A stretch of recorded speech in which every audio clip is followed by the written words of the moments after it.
चलिए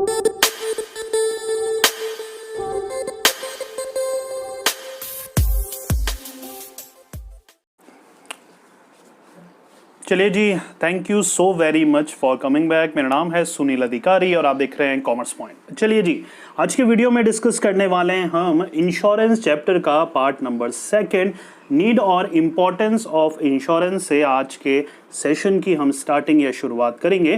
देखिए, need and importance में आपकी बुक्स वगैरह में, सिलेबस वगैरह में इसको टॉपिक को डिवाइड कर रखा है 3-4 फ्रंट में। तो पहला फ्रंट क्या है? फ्रॉम इंडिविजुअल और family point of view. That simply means हमारे लिए और हमारी फैमिली के लिए इंश्योरेंस कैसे हेल्पफुल होता है। पहला पॉइंट क्या है? Insurance provides security and safety. ये क्लियर हो रहा है? समझाने की जरूरत है? बहुत ही ऑब्वियस सा पॉइंट है कि हमें और हमारी फैमिली को इंश्योरेंस सिक्योरिटी प्रोवाइड कराता है। अगर हमारी लाइफ को या हमारी प्रॉपर्टी को कुछ भी हो जाता है तो हमें कंपनसेशन प्रोवाइड कराता है insurance company. Simple. Encourage saving. जी हाँ, कई इंश्योरेंस पॉलिसी में क्या होता है? फंडा क्राइटेरिया क्या होता है? हमें एक certain amount of premium deposit करना पड़ता है हर महीने या हर साल, और वो अमाउंट ऑफ प्रीमियम डबल होके 3 गुना या 4 गुना होके एक सर्टेन एज बाद या सर्टेन एक टाइम पीरियड बाद हमें वो रिटर्न मिल जाता है। तो एक तरह की हमारी सेविंग है, क्योंकि वही पैसा अगर हम घर में रखते हैं तो किसी न किसी तरीके से वो पैसा हमारा खर्च हो जाता है। यहाँ तक क्लियर हो रहा है? चलिए, मेंटल पीस की बात करें। मेंटल पीस क्या होता है? अगर हमने इंश्योरेंस करा रखा है अपना खुद का या अपनी प्रॉपर्टी का या किसी भी चीज़ का, अगर हम बिजनेसमैन है किसी भी चीज़ में, राइट, तो हमें मेंटल पीस रहती है। अगर कुछ भी हो जाता है, मान के चलिए आपने अपने व्हीकल का इंश्योरेंस करा रखा है, तो इनकेस अगर उस व्हीकल को कुछ भी हो जाता है, चोरी हो जाता है, एक्सीडेंट हो जाता है और उस व्हीकल का इंश्योरेंस था, तो आपका इतना हेडेक नहीं रहता है, राइट। लेकिन अगर हो सकता है आपने इंश्योरेंस ना कराया हो, अगर फिर चोरी हो जाता है तो आपको 0 पैसा कंपनसेशन मिलेगा, राइट। तो मेंटल पीस रहती है, दिमाग शांत रहता है, हम और चीज़ों में फोकस कर पाते हैं क्योंकि हमने जो हमारी मेन प्रॉपर्टी थी, लाइफ थी, उसका इंश्योरेंस करा रखा है। यस, चलिए, टैक्स अजम्पशन मिलता है बेटा, इसको बोलते हैं छूट। एग्जम्पशन जो होता है उसको बोलते हैं छूट मिलना। तो यहाँ पर क्या है? टैक्स एग्जम्पशन मिलता है। अगर आप टैक्स पेयर हैं, बिजनेस मैन है, टैक्स पे करते हैं, तो अमाउंट ऑफ प्रीमियम जो आप पे करते हैं वो टैक्स डिडक्टेबल होता है। दैट मीन्स उसमें आपको क्या होता है? टैक्स देने की जरूरत नहीं पड़ती है। तो एक अच्छा सिग्नल है एक इंडिविजुअल्स के लिए भी। मतलब सिंपल सा फंडा है कि हम अपनी अर्निंग को कम दिखा सकते हैं, अपनी अर्निंग को कम दिखा सकते हैं, या हम ना जो जितना भी हम टैक्स पे करते हैं गवर्नमेंट को, वो टैक्स का परसेंटेज हम अपना कम कर सकते हैं इंश्योरेंस के जो एग्रीमेंट है वो दिखाकर या उसकी एक कॉपी लगाकर। यहाँ तक क्लियर हो रहा है? कोई कंफ्यूजन? हम अपने जितना भी टैक्स, देखो टैक्स किसी को अच्छा नहीं लगता पे करना, तो टैक्स के अमाउंट मान के चलिए अगर आपको 10,000 टैक्स पे करना पड़ रहा है किसी भी एक पर्टिकुलर मंथ या ईयर में, तो वहाँ पर अगर आपके पास इंश्योरेंस है, इंश्योरेंस करा रखा है, तो वो एक 20% 30% वो डिडक्ट हो जाएगा। 10,000 पे करना पड़ रहा था तो अब वो 8,000 7,000 ही पे करना आपको पड़ेगा। तो ये एक बेनिफिट है आपके लिए। अगर बिजनेस पॉइंट ऑफ व्यू से देखा जाए, देखिए 4 पॉइंट भी लर्न करेंगे तो बहुत है, इनफ है, राइट, क्योंकि बहुत ज़्यादा कंफ्यूजिंग पॉइंट है। बच्चों का यही होता है कि सर इतने सारे पॉइंट दे रखे इंपॉर्टेंस के अंदर, क्या याद करें क्या नहीं करें, राइट। तो एटलीस्ट 4 पॉइंट आपको लर्न करने हर इंडिविजुअल पॉइंट ऑफ व्यू से, पूरा बिजनेस के, इंडिविजुअल के, या जितने भी सोसाइटी के पॉइंट ऑफ व्यू से जितने भी हैं सारे, वो आपको 4 एटलीस्ट लर्न करने हैं। यहाँ तक क्लियर हो रहा है? चलिए, बिजनेस के पॉइंट ऑफ व्यू से शिफ्टिंग ऑफ रिस्क। जी हाँ, रिस्क जो होती है वो शिफ्ट हो जाती है। जैसे मैंने आपको फंडामेंटल कॉन्सेप्ट में ही शुरू में बता दिया था कि अगर 100 जनों ने करा रखा है इंश्योरेंस, तो एक जने को अगर लॉस होता है तो 99 जने उसकी हेल्प करते हैं उस कॉन्ट्रैक्ट को या उसकी कंपनसेशन को पे करने में। तो यह सेम यही है। देखिए, insurance is a social device whereby businessman shift specific risk to the insurance company, right. तो यहाँ पर क्या है? जो रिस्क है वो शिफ्ट हो रही है इंश्योरेंस कंपनी का और इंश्योरेंस कंपनी आपकी मदद कर रही है, राइट। चलिए, एफिशिएंसी इंक्रीज हो रही है बिजनेसमैन की, क्योंकि उसका मेंटल पीस है, दिमाग उसका उस चीज़ में नहीं लगा हुआ कि यार मेरा गुड्स पहुंचा नहीं पहुंचा, अगर नहीं पहुंचा तो क्या होगा, क्योंकि उसके गुड्स का इंश्योरेंस है, राइट। Promotes foreign trade. जी हाँ, देखिए फॉरेनर्स भी या बाहर की कंट्री वाले भी उस बिजनेसेस से या उन कंपनी से जुड़ना चाहते हैं जो अपने गुड्स को इंश्योरेबल करा के या इंश्योरेंस करवा कर हमारी कंट्री में भेजे या फॉरेन कंट्री में भेजे। प्लस आप भी उन बिजनेसमैन से डील करना चाहोगे फॉरेन कंट्री में जो अपने गुड्स को इंश्योरेंस करवा के यहाँ पर भेजे, कि अगर कुछ भी होता है तो आपकी रिस्पॉन्सिबिलिटी नहीं होगी, क्योंकि उन्होंने इंश्योरेंस करा रखा है, तो वो इंश्योरेंस कंपनी से कंपनसेशन ले सकते हैं। तो फॉरेन ट्रेड प्रमोट होता है। जिन सेक्टर में, जिस सिटी में, कंट्री में, स्टेट में इंश्योरेंस सेक्टर डेवलप्ड है, तो वो एक सिग्निफाई भी करता है कि आपकी कंट्री भी डेवलप्ड है, राइट। आप वेरियस डेवलपमेंट मेजर्स को एम्प्लॉय कर रहे हैं। यहाँ तक क्लियर हो रहा है? चलिए,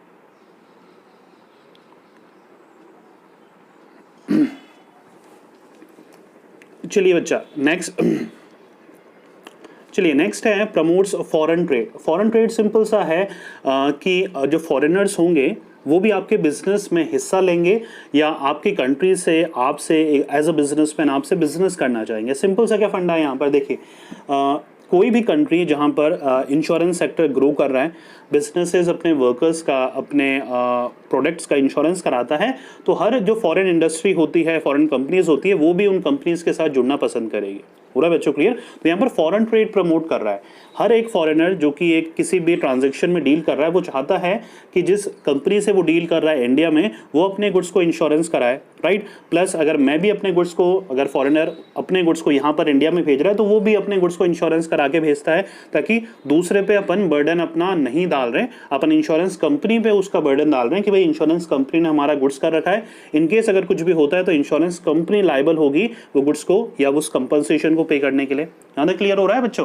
तो यहाँ पर दोनों कंट्रीज, फॉरेन कंट्री या हमारे इंडियन कंट्री, अगर इंश्योरेंस एनवायरनमेंट दोनों जगह बहुत अच्छा बिल्डअप होता है, इंश्योरेंस वगैरह बड़ी बड़ी इंडस्ट्रीज, छोटे छोटे बिजनेसेस या मिडिल लेवल पे जो बिजनेसेस हैं वो भी अगर इंश्योरेंस करवा रहे हैं अपनी चीज़ों का, खुद का या अपनी प्रॉपर्टी वगैरह का, प्रोडक्ट वगैरह का, ट्रांजेक्शन्स वगैरह का, तो फॉरेन ट्रेड प्रमोट होता है। यहाँ तक क्लियर हो रहा है? चलिए, रिड्यूस कॉस्ट, जी हाँ, कॉस्ट कहीं ना कहीं वो रिड्यूस करता है आपका। देखिए इसमें क्या लिखा है, इंश्योरेंस में enable a manufacturer to sell a product at lower cost because through insurance he is able to cover many risk of production for a small premium, right. तो यहाँ पर बात वही है, राइट। जैसे एडवर्टाइजिंग में मैंने बात बताई थी कि यार एडवर्टाइज करते वक्त बहुत ज़्यादा पैसा लग रहा है, लेकिन वो वन टाइम है, उसका जो आपको प्रोडक्ट सेल होते हैं उसका प्रॉफिट का अंदाजा भी नहीं लगा सकते। प्रीमियम में भी यही है, इंश्योरेंस में भी यही है कि आपकी लॉन्ग टर्म जो कॉस्ट होती है वो रिड्यूस हो जाती है, क्योंकि यहाँ पर एम्प्लॉयज अब होल हार्टेडली, मतलब 100% देंगे आपके ऑर्गेनाइजेशन में वर्क करने के लिए। नॉर्मल सी बात है ना,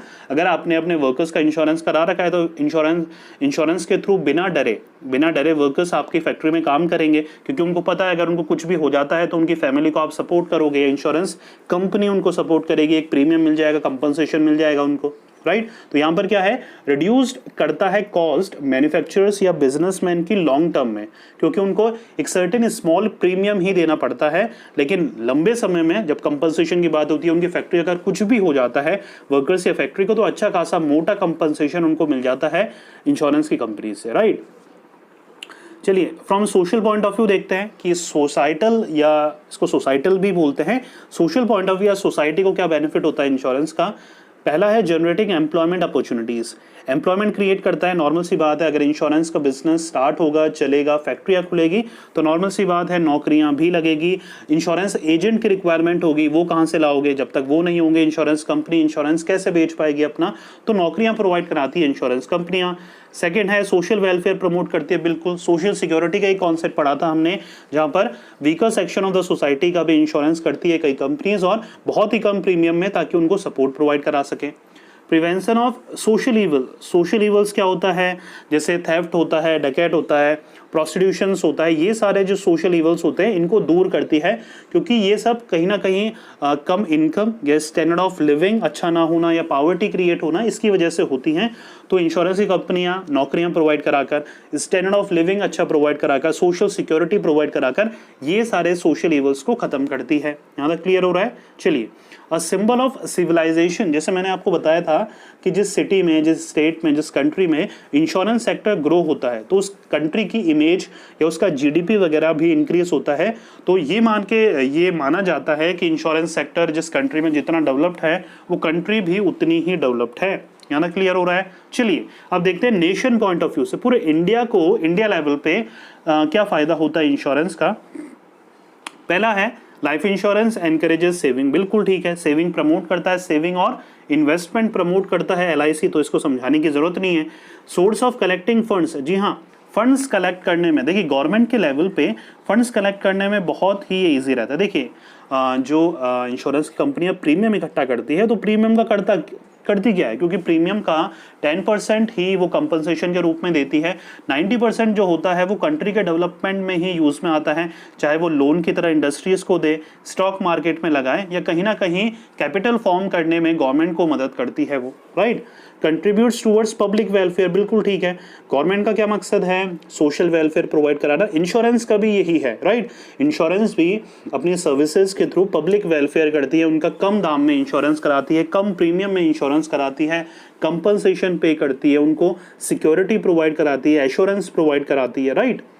help to develop stock exchange, जैसे मैंने बताया आपको, एक सर्टेन परसेंटेज ऑफ प्रीमियम जो भी एक्स्ट्रा बच जाता है इंश्योरेंस कंपनी का, वो जो प्रीमियम है, वो जो एक्स्ट्रा अमाउंट है, वो कंपनी स्टॉक एक्सचेंज में इन्वेस्ट करती है ताकि उनको वहां से प्रॉफिट हो सके और वो उस सर्टेन अमाउंट को इंडस्ट्रीज में लोन की तरह कन्वर्ट कर सके या उनको दे सके। यहां तक क्लियर हो रहा है? चलिए नेक्स्ट पॉइंट देखते हैं हम, या नेक्स्ट टॉपिक की बात करें तो वो है social security, right. Social security topic पहले भी एक पॉइंट आया था जहां पर मैंने समझाया था, कुछ नहीं है, बहुत ही सिंपल टॉपिक है, जहां पर क्या है देखिए, social security refer to the action programs of organization intended to promote the welfare of the population, weaker section of the society को वेलफेयर मेजर्स प्रोवाइड करने के लिए ये social security program government institutions या फिर प्राइवेट इंस्टीट्यूशंस द्वारा create होता है ताकि फूड, क्लोथ एंड शेल्टर जैसी बेसिक रिक्वायरमेंट या नीड प्रोवाइड कराए सके।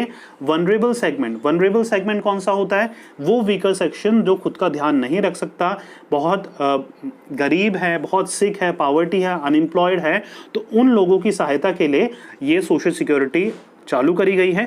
इसमें कौन कौन से मेजर्स आते हैं देखिए, मेडिकेयर आता है, मेडिकल केयर प्रोवाइड कराना, सिकनेस बेनिफिट उनको प्रोवाइड कराना, अनएम्प्लॉयमेंट बेनिफिट उनको प्रोवाइड कराना, old age benefit, employment injury benefit, family benefit, maternity benefit, invalidity benefit and survivor benefit.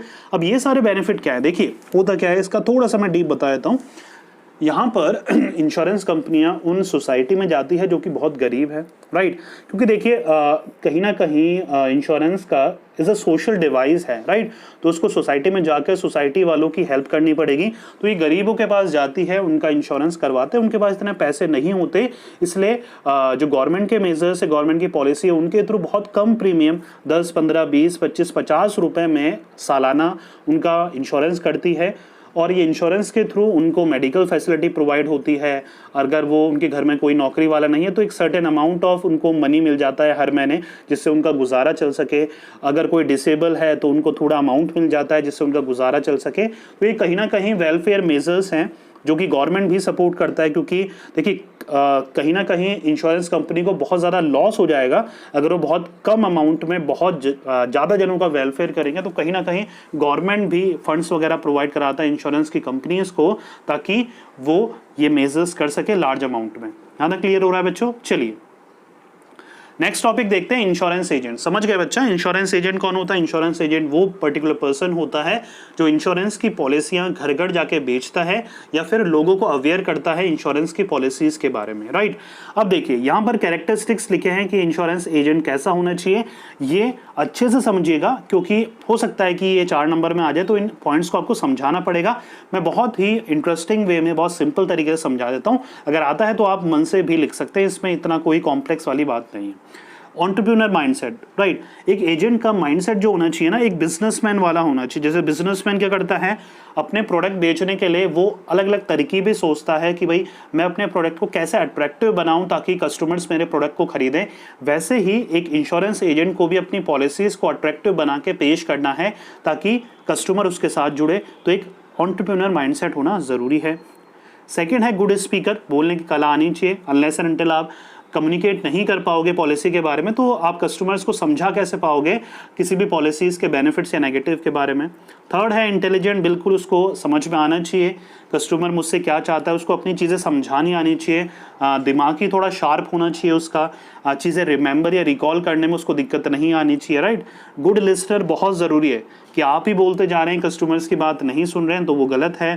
Available in different time schedule. जी हाँ, ये बहुत इंपॉर्टेंट पॉइंट है। देखिए, अगर मान के चलिए आप एक घर में गए हैं सुबह जहां पर जो ओनर था वो अवेलेबल नहीं था, राइट, और आपको पता लगा कि ओनर 6 बजे आएगा शाम को, तो आप फ्लेक्सिबल होने चाहिए कि अपना टाइम शेड्यूल फिक्स करके आप उनसे 6 बजे मिलने जाओ। तो इसका सिंपल सा फंडा क्या है, आप कस्टमर के टाइम की रेस्पेक्ट कर रहे हो। अगर आप गए हो और वो बिजी हैं और आप उन्होंने कहा है कि भाई 1 घंटे बाद आइएगा, मैं 1 घंटे बाद फ्री हूँ, तो अब जब आप 1 घंटे बाद फ्री होकर उनके पास जाते हैं तो वो आपकी टाइम की रेस्पेक्ट करेंगे, प्लस आपकी भी वो रेस्पेक्ट करेंगे, राइट। मोटिवेटेड, बिल्कुल जी हाँ। अगर आप 10 घर में जाओगे तो 10 के 10 पॉलिसीज आपकी नहीं सोल्ड आउट होगी, 10 में से हो सकता है 2 ही जने आपकी पॉलिसीज वो परचेज करें। तो समहाउ आपको सेल्फ मोटिवेटेड रहना बहुत जरूरी है। यहाँ तक क्लियर हो रहा है? चलिए, next point is outgoing. Outgoing क्या होता है? देखिए, घुलने मिलने वाला, राइट। इंश्योरेंस जो बिजनेस है, आपके जितने भी एजेंट है उससे आपको एक फैमिलियर, एक अच्छा रिलेशनशिप मेंटेन करना पड़ेगा अपने क्लाइंट से, अपने प्रीवियस क्लाइंट्स, अपने न्यू क्लाइंट्स, जिन भी क्लाइंट्स को आप पॉलिसी बेच रहे हो उनसे अच्छा व्यवहार, अच्छा एक बिहेवियर आपको मेंटेन करना है ताकि आपको फ्यूचर में भी उनसे काम नया मिलता रहे। परसिस्टेंट, लगे रहना, जी हाँ, जैसे मैंने बताया, सेल्फ मोटिवेटेड रहना और नेवर गिव अप एटीट्यूड होना बहुत ज़रूरी है इंश्योरेंस के बिजनेस में। Knows when to stand back, देखिए समझिएगा, knows when to stand back, right, पीछे कब हटना है, राइट। पीछे हटना से मतलब है, देखिए, अगर आपने किसी घर में गए हैं, आपने पॉलिसी के बारे में समझाया और उनको नहीं लेनी है पॉलिसी, मान के चलिए उन्होंने पहले से ही पॉलिसी ले रखी है, तो आपको पता होना चाहिए कि भाई कब मुझे बोलना है, ठीक है मैम कोई बात नहीं, आपको पॉलिसी नहीं लेनी, अगर इन केस आप पॉलिसी में इंटरेस्टेड हो तो ये मेरा फ़ोन नंबर है, आप मुझे फ़ोन करके कभी भी बुला सकते हैं, राइट। तो ये होता है कि भाई कस्टमर्स के नीड और रिक्वायरमेंट को समझना और पीछे हटना। कई होते हैं बहुत जिद पे अड़ जाते हैं, नहीं मैडम आपको लेना पड़ेगा, नहीं मैम आपने मेरे 15 मिनट ले लिए हैं, आपको चाहे छोटी पॉलिसी ले लीजिए लेकिन आपको लेना पड़ेगा, नहीं मैम जब तक आप नहीं लेंगे मैं आपके घर से नहीं जाऊंगा। तो आपको बहुत ज़्यादा जिद बहस नहीं करनी है, आपको पता होना चाहिए कब पोलाइटली आपको पीछे हटना है, कब बोलना है कि मैम कोई बात नहीं, आप नहीं लेना चाहते, इट्स योर फाइनल डिसीजन, अगर आप फ्यूचर में इंटरेस्टेड हैं तो these are my phone numbers, you can call me at any time.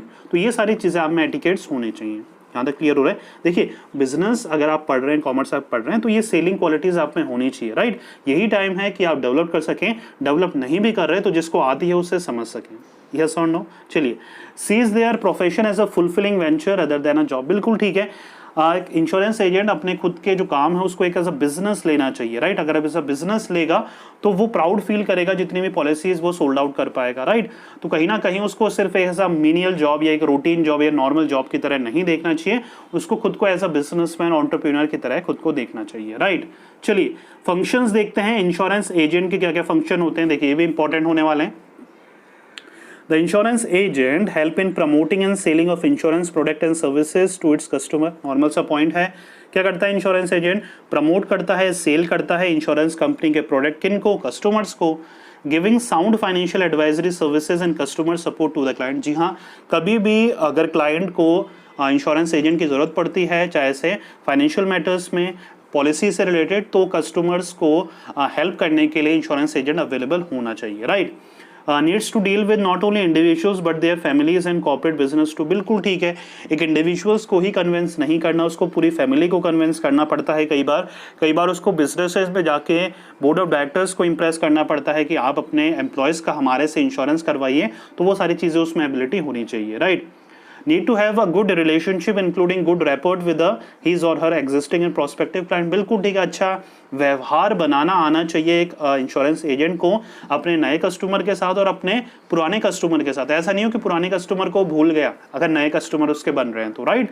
तो उसको दोनों के साथ अच्छे रिलेशनशिप मेंटेन रखने हैं। यहाँ तक क्लियर हो रहा है? चलिए बच्चों, promotion of insurance brand need to have a careful drawn up road map, बिल्कुल ठीक है। आपको क्लियर होना चाहिए कैसे बेचनी है पॉलिसी, क्या बोलना है, कब मुझे रुकना है, कब मुझे पॉलिसीज पेश करनी है, कब मुझे जाना है, सब कुछ आपको एक क्लियर गाइडलाइंस के थ्रू आपको वर्क करना है।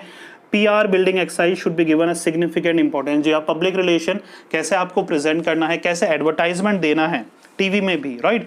इंश्योरेंस की कंपनी को ये सब डिस्कशन करना है कि कहाँ कहाँ किस किस प्लेटफॉर्म में आपको अपनी इंश्योरेंस को प्रमोट करना है। पूरा बच्चों clear? Insurance agent can not perform the following function. बच्चा ये लोगों, ये इंपॉर्टेंट टॉपिक है, इसको ध्यान में देखिए। इंश्योरेंस एजेंट कौन कौन से फंक्शन परफॉर्म नहीं कर सकता? एक तो रिकवर ऑफ अमाउंट, वैसे करते हैं, लेकिन जो गाइडलाइंस हैं इंश्योरेंस पॉलिसी की वो ये है कि जो अमाउंट है वो घर घर जाकर कलेक्ट नहीं कर सकता एक इंश्योरेंस एजेंट, राइट। उसको कंपनी को ही या कस्टमर को कंपनी में ही डिपॉजिट कराना पड़ेगा, कंपनी के ऐप में या वेबसाइट में ही वो डिपॉजिट करा सकता है। एक इंश्योरेंस एजेंट अमाउंट कलेक्ट नहीं कर सकता है, किससे? कस्टमर से। गिव रिबेट और कमीशन फॉर इंश्योरेंस, जी हाँ, गिव रिबेट और कमीशन फॉर इंश्योरेंस। अब यहाँ पर वो अननेसेसरी कमीशन या रिबेट चार्ज नहीं कर सकता किसी और पर्सन से।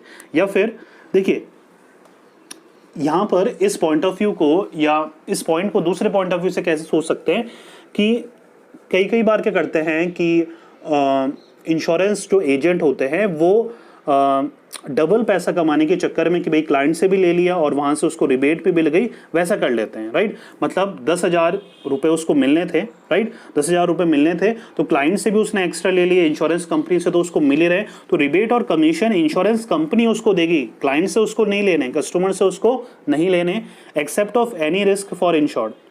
मतलब इंश्योर्ड की उसको रिस्क एक्सेप्ट नहीं करनी है, ये फंक्शन है जो परफॉर्म नहीं कर सकता है। Accept of any risk for insured, insurance company वो रिस्क लेती है, एक वो इंश्योरेंस एजेंट वो उसके रिस्क नहीं लेगा कि भैया मैं आऊंगा जब भी तुम्हें दिक्कत पड़ेगी, मेरा पर्सनल फोन नंबर लो, मुझे कॉल करना जब भी दिक्कत आएगी, वो ऐसा नहीं कर सकता। Give advertisement in newspaper, insurance agent advertisement नहीं दे सकता, इंश्योरेंस कंपनी देगी।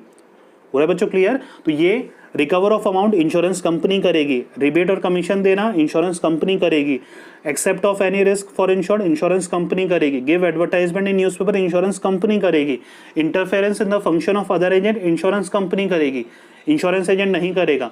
भैया अगर इंश्योरेंस एजेंट किसी एक घर में उसने पॉलिसी बेच कर आया है तो दूसरा इंश्योरेंस एजेंट उसके घर जाकर उसको ये नहीं बोल सकता कि भाई उसकी पॉलिसी मत लो, मेरी पॉलिसी लो। हाँ तक क्लियर हो रहा है? वर्किंग विदाउट लाइसेंस और विद एक्सपायर्ड लाइसेंस, बिना लाइसेंस के आप वर्क नहीं कर सकते, और आपके घर भी अगर इंश्योरेंस आते हैं, एजेंट आते हैं, तो आपको उनका सर्टिफिकेट देखना चाहिए, उनका जो आईडी प्रूफ है वो देखना चाहिए, क्योंकि वो प्रॉपर लाइसेंस वहां पर होना जरूरी है। हाँ तक क्लियर हो रहा है बच्चों? तो ये वो फंक्शंस थे जो कि एक इंश्योरेंस एजेंट परफॉर्म नहीं कर सकता। क्वालिफिकेशन की बात करें इंश्योरेंस एजेंट की तो 18 ईयर्स के अबव वो होना चाहिए, इंडिया का सिटीजन होना चाहिए, साउंड माइंड का वो होना चाहिए, दिमागी संतुलन ठीक होना चाहिए, डिफॉल्टर बाय लॉ नहीं होना चाहिए, कोर्ट के थ्रू उसको डिस्क्वालीफाई किया गया नहीं होना चाहिए। यहाँ तक क्लियर हो रहा है बच्चों? तो ये था हमारे 13 चैप्टर का लास्ट टॉपिक। चैप्टर नंबर 14 कल हम डिस्कस करने वाले हैं, सारे इंपॉर्टेंट टॉपिक 14 चैप्टर के डिस्कस करेंगे। आई होप सो 13 चैप्टर के 2 पार्ट्स में हमने क्लियर करा है, आपको एक एक पॉइंट क्लियर हो गया होगा। कोई भी डाउट या कंफ्यूजन है कमेंट बॉक्स पे कमेंट कर सकते हैं, पर्सनल क्वेश्चन के लिए मुझे इंस्टाग्राम पे आप मैसेज कर सकते हैं।